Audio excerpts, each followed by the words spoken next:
ಅಂದರೆ ಕನ್ನಡದ ಬಗ್ಗೆ ಮಾತನಾಡಿದ್ರೆ, ಕನ್ನಡದ ಬಗ್ಗೆ ಕೂಗಿದ್ರೆ, ಉದ್ಯೋಗದ ಬಗ್ಗೆ ಕೂಗಿದ್ರೆ, ಹಿಂದಿ ವಿರುದ್ಧ ಕೂಗಿದ್ರೆ ಈಗ ಎಲ್ಲರೂ ಮೇಲ್ ಬೀಳಕ್ಕೆ ಹೊರಟಿದೆ. ಈಗ ನಾನೇ ರಸ್ತೆಯಲ್ಲಿ ಬರ್ತಾ ಇದ್ದೆ, ಒಬ್ಬ ಒಂಥರ ವಿಚಿತ್ರ ಪ್ರಾಣಿ ಇದ್ದಂಗೆ ತಲೆಗೆಲಿ ಏನೇ ಒಂಥರ ಇದ್ದ. ನನ್ನ ಪಕ್ಕದಲ್ಲಿ ಕಾರು, ಅವನ ಪಕ್ಕದಲ್ಲಿ ಇದು. ಆಮೇಲೆ ಯಾರು ನೀನು ಅಂತ ಕೇಳಿದೆ. ನೀವ್ಯಾಕೆ ಕೇಳ್ತೀರಿ ಅಂದರೆ, ನೀನು ಯಾರು, ಯಾವ ಭಾಷೆ, ಯಾವ ಊರು ಮೊದಲು ಹೇಳು ಅಂದೆ. ಆಮೇಲೆ ಬಾಯಿ ಮುಚ್ಕೊಂಡು ಕೈ ಮುಚ್ಕೊಂಡು ಪಟ್ಟಣ ನಾಗರಾಜ್ ಅವ್ರದ್ದು ಗೊತ್ತಾಯಿತು, ಹೇಳ್ದ.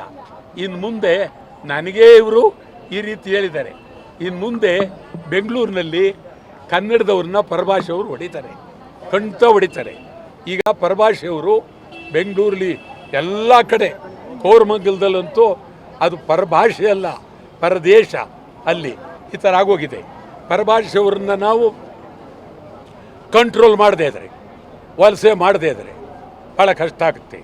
ಇದ್ರ ಜೊತೆಗೆ ಕನ್ನಡ ಮಾಧ್ಯಮದಲ್ಲಿ ಓದಿದಂಥ 20,000 ವಿದ್ಯಾರ್ಥಿಗಳು ಫೇಲ್ ಆಗಿದ್ದಾರೆ. ಕಾರಣ ಏನು? ಶಾಲೆಗಳು ಸರಿಯಿಲ್ಲ, ಹಾಳಾಗೋಗಿದೆ. ಇದಕ್ಕೆಲ್ಲ ಕಾರಣ ಯಾರು? ಸರ್ಕಾರ ಕಾರಣ. ಸರ್ಕಾರ ನೀವೆಲ್ಲರೂ ಕನ್ನಡದಲ್ಲಿ ಫೇಲ್ ಆಗಿರೋದ್ರಿಂದ ಮಂತ್ರಿಯಿಂದ ಹಿಡಿದು ಇಡೀ ಸರ್ಕಾರ ಅಗೌರವ, ರಾಜೀನಾಮೆ ಕೊಡಬೇಕಾಗತ್ತೆ.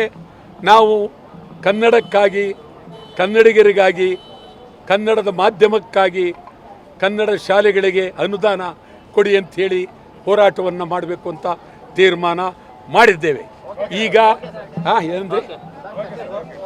ಈಗ ನಾವು ಡೀಸೆಲ್ ಬೆಲೆ ಏರಿಕೆ, ಹೋಟೆಲ್ ಬೆಲೆ ಏರಿಕೆ, ಸಿಲಿಂಡರ್ ಬೆಲೆ ಏರಿಕೆ ವಿರೋಧಿಸಿ ಸಿಲಿಂಡರ್ ಮೇಲೆ ಮಹಾಭಾರತದಲ್ಲಿ ಮಲಗ್ತಾರಲ್ಲ ನಮ್ಮ ಮಹಾ ವ್ಯಕ್ತಿ, ಆ ರೀತಿ ಮಲಗ್ತೀನಿ.